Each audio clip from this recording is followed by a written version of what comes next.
Bonjour et bienvenue dans mon univers créatif avec la boutique Scrap by Fleur de Lune. Aujourd'hui, on se retrouve pour réaliser ensemble une page de Art Journal. Pour ce faire, j'ai utilisé le mood board champignon sur un papier Painton couleur naturelle. Le papier Painton, il est parfait pour les techniques d'Art Journal, de Mixed Media, puisque c'est un papier qui supporte bien l'eau. Ça n'est pas un papier aquarelle, mais on va pouvoir utiliser quand même des techniques à l'eau. Pour cette page, je voulais absolument utiliser des poudres à diluer ou bien des sprays pour un effet un petit peu grunge, rien de linéaire, au contraire, dans le Art Journal, on se laisse complètement aller. Avant de démarrer, je m'étais préparé un petit nuancier avec toutes mes poudres. Je voulais un camailleux de couleurs allant du brun en passant par le vert et puis un petit peu de fuchsia. Et je voulais aussi délimiter des zones dans mon champignon parce que je voulais que ce champignon apparaisse de différentes couleurs. J'ai donc réparti mes poudres de couleurs selon les endroits où je voulais que les couleurs se posent. Et ensuite, je suis venue avec un spray d'eau, mais un brumisateur pour diluer mes poudres. Pourquoi un brumisateur? Parce qu'en fait, la brume qui se dépose est fait moins d'éclat qu'un spray classique. Et donc, comme ça, je pouvais mieux maîtriser les zones que je mouillais. J'hésite pas à venir utiliser une deuxième feuille pour imprimer en miroir mon champignon en le retournant, ce qui me fait le négatif de mon mood board. Pour les couleurs, je vous les remettrai en barre d'infos. Il y a des poudres infusion, des poudres magical et puis des sprays de chez Nouveau. Donc ici, je viens repositionner mon pochoir et je vais venir délimiter au crayon mes cases pour ensuite, après, pouvoir redessiner dedans. Donc ce pochoir, il est assez facile à utiliser. Les formes sont presque géométriques, donc c'est quand même assez simple à reproduire. Pour venir retravailler mes couleurs, je vais d'abord utiliser mes Distress crayons. Donc les Distress crayons, ce sont des crayons assez gras. Je ne sais pas si c'est de la pastel à l'huile, mais en tout cas, ça s'apparente à de la pastel à huile. Et donc pareil, je viens refaire un nuancier en gardant les mêmes gammes de couleurs. Donc j'ai pioché dans ma palette de crayons Distress que j'avais à disposition et puis j'essaye de retrouver des nuances de couleurs qui se rapprochent à celles de mon fond. Pareil, en barre d'infos, je vous mettrai les différentes références de Distress crayons. Donc une fois que mon nuancier est prêt, je vais pouvoir voir à quel endroit de ma page je vais pouvoir redéposer les couleurs. L'idée avec ces distress, c'est de pouvoir accentuer certaines zones de couleurs et garder cet aspect un petit peu fondu des couleurs, vraiment quelque chose de pas défini, d'un petit peu flou. Donc je joue sur l'intensité des couleurs, j'essaye de poser des ombres pour que les zones où le spray a été moins présent, on garde ces zones de lumière. Et je viens comme ça, d'abord dans tous les petits ronds de la tête de mon champignon, je viens reprendre toutes les couleurs. Et ensuite, je passerai au pied du champignon avec mon camailleux de bleu et de marron. Pour étaler le distress crayon, j'ai utilisé des lingettes bébé que j'ai réhumidifiées parce qu'elles étaient un petit peu sèches. Et puis là, vous voyez, j'ai trop étalé. Je pense que ça a aussi fait réagir les poudres en dessous. Donc pour cette partie-là, j'ai préféré étaler au doigt tout simplement. Donc ça permet voilà, d'étaler sa couleur, de faire un effet un petit peu fondu et tout en gardant des zones de lumière. Bon, ça se nettoie assez facilement, hein, sur les doigts, ça reste pas, donc on peut se permettre de faire un petit peu de patouille sans être trop sale. J'ai voulu utiliser mon papier Painton naturel parce que je voulais un effet un petit peu vintage à ce champignon. Et donc je trouvais qu'utiliser en papier de fond un papier déjà teinté brun, c'était pas trop mal. Et puis ce papier-là, il réagit bien à l'eau. Je le trouve vraiment très sympa à travailler. De même, je viens d'utiliser un troisième médium. Donc là, cette fois-ci, ce sont mes crayons de couleur. Ceux-là, c'est les Pablo de chez Carandache. Et ce sont des crayons à la cire, si je ne me trompe pas. Enfin, à la rigueur, peu importe. C'est un médium que je maîtrise pas encore vraiment. Je trouve que c'est assez intéressant à utiliser comment dire, en renforcement de vos couleurs. Là, sur les sprays, ça tient plutôt bien. J'abîme pas la pointe de mon crayon et puis ça apporte comme ça encore de la couleur dans des zones où la couleur paraît un petit peu plus terne. Donc pareil, j'ai refait un camailleux de couleurs qui ressemble à peu près à mon fond, donc du fuchsia, du vert et du marron.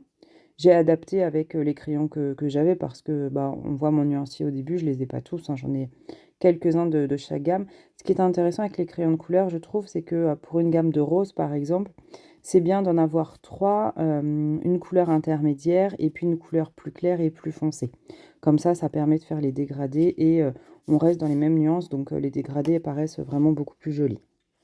Pour dessiner les contours, alors j'ai utilisé un crayon bois, mais le crayon de papier, c'est un crayon gris. Et donc là, pour le coup, le gris sur le marron, j'aimais pas. Donc j'ai repris un stylo. Alors ceux-là, je les aime bien, c'est les stylos Unipin. Et en fait, ce sont des stylos waterproof. Donc vous pouvez les utiliser avec des techniques à l'eau. Ils vont pas bouger. D'ailleurs, je crois, oui, plus tard, donc là, je reprends tous mes contours avec mon stylo. Et donc celui-ci, c'est un marron. Et en fait, plus tard, je vais venir réutiliser ma lingette un petit peu humidifiée. Et ben mon marron, il bouge pas. Donc ça, c'est intéressant. C'est la gamme Unipin. Je les ai en noir. Et là, c'est en sépia. Donc c'est du marron. Vous les trouvez en librairie, papeterie, je pense. Moi, je crois que je les avais trouvés à l'espace culturel, à Leclerc. Mais je pense que chez Bureau Vallée ou même chez les revendeurs de scrap ou les revendeurs des beaux-arts, vous avez ces crayons-là. Ils sont bien parce que déjà, ils ont deux mines. Là, c'est une mine en 0,5, donc assez fine. Et j'en ai une autre encore plus fine, je ne sais plus laquelle c'est. Donc là, vraiment, pour redessiner les détails, c'est parfait. Et en fait, c'était ça un petit peu l'esprit du mood board, c'était d'avoir fait comme une peinture, comme si j'avais moi-même dessiné ce champignon. Alors évidemment, c'est pas moi qui l'ai dessiné, hein, c'est Laetitia pour sa boutique. Mais en reprenant comme ça les contours, on a un trait de crayon. Voilà, on a l'impression que c'est moi qui l'ai dessiné. Donc je vais poursuivre comme ça pour la totalité du champignon. Je vais reprendre aussi les ombres au niveau du pied et sous le chapeau. Donc je vous laisse en musique et puis je vous reprends quand on avance au niveau de la technique.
Voilà, une fois que le champignon est terminé, je trouvais qu'il y avait un contraste qui était trop marqué entre les zones colorées et les zones qui apparaissaient non colorées puisque c'était les zones du pochoir.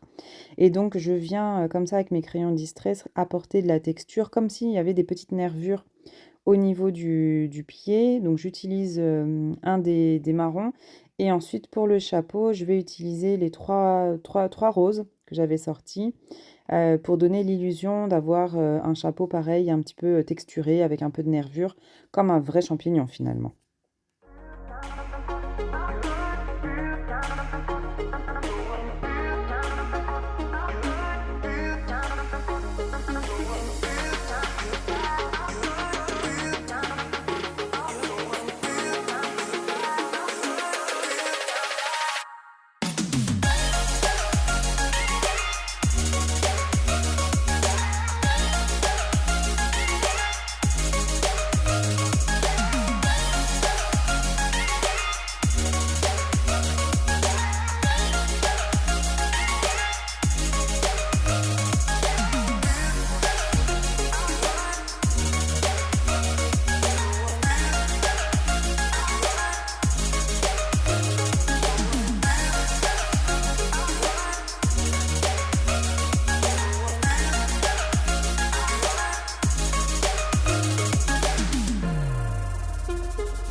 Une fois que votre fond vous plaît, maintenant on passe à la partie embellissement. Cette fois-ci, donc j'ai utilisé la collection Il était une fée et je suis venue piocher dans les sets de découpe et dans les die cut directement pour venir décorer ce champignon qui se transforme en maison de fée.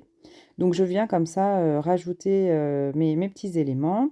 Et puis pour apporter un peu de lumière sur les ronds de la tête du champignon, je viens avec mon marqueur. Alors cette fois-ci, je crois que c'est encore un Unipin, mais je ne veux pas dire de bêtises. Ah non, c'est un Uniball. Donc un Uniball blanc. Je viens comme ça retravailler les petites zones de lumière. Ça se dépose bien. Parfois, il va se teinter avec... et je pense qu'il se teinte avec le Distress crayon. Parce que sur les poudres, ça ne bouge pas, mais sur le Distress, ça prend la petite teinte rosée.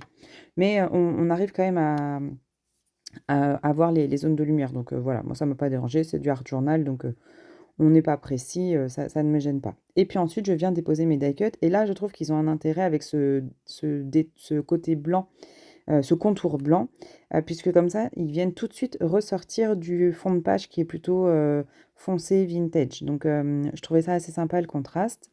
Donc, je viens décorer mon fond de page en venant coller mes éléments et je viens en coller certains en relief pour que justement, en première lecture, on puisse identifier des éléments en premier plan et en second plan.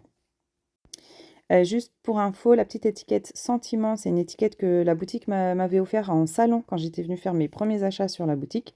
Je les avais bien sûr gardés et je viens utiliser cette étiquette qui dit qu'il ne faut jamais arrêter de rêver. Donc je termine de disposer mes éléments, je viens les coller et on regarde ensemble le résultat final.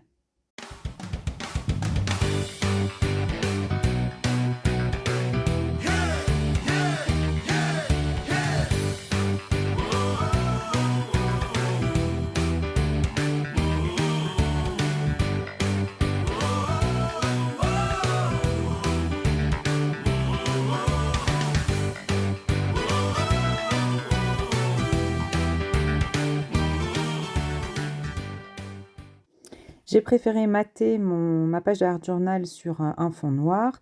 J'ai juste redécoupé 5 mm autour pour que le matage noir apparaisse bien en dessous. Je viens ensuite ancrer le contour de mon papier Painton avec un brun plus clair et un brun plus foncé pour délimiter vraiment la tranche du papier. Pour coller la page de Art Journal, je préfère utiliser du double face. Au moins, je suis sûre que ça va bien tenir dans le temps.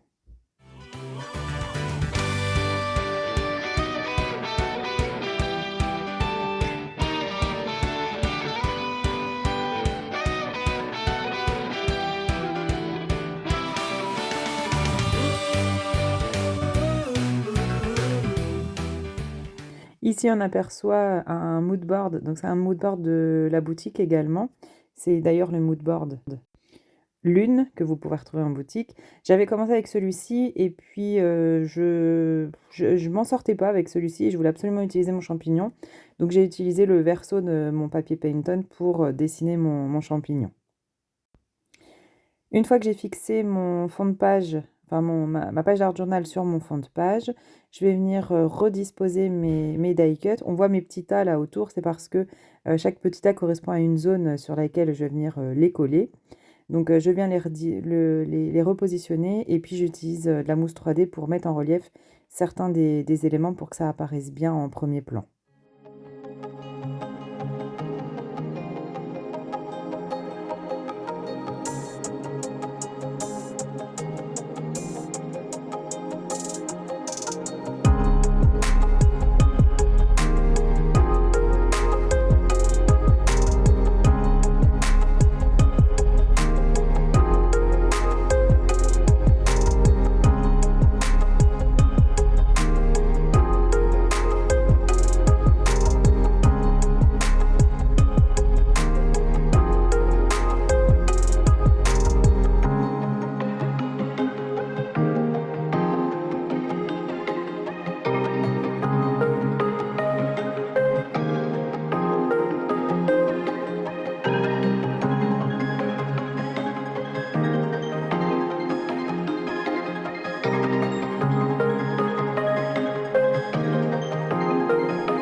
Pour terminer, je viendrai coller des sequins dans des tons fuchsia et vert pour apporter de la brillance autour du champignon. Donc voilà pour mon mood board champignon pour la boutique Scrap by Fleur de Lune. J'espère que ce tuto vous a plu. Un peu de patouille pour se détendre et lâcher prise, ça fait du bien. Et puis les éléments de déco issus de la collection Il était une fée, vraiment un monde féerique et poétique à souhait. Moi, je vous dis à très vite pour la boutique avec les prochaines collections. Donc la collection d'Halloween et la collection Noël. Bye bye!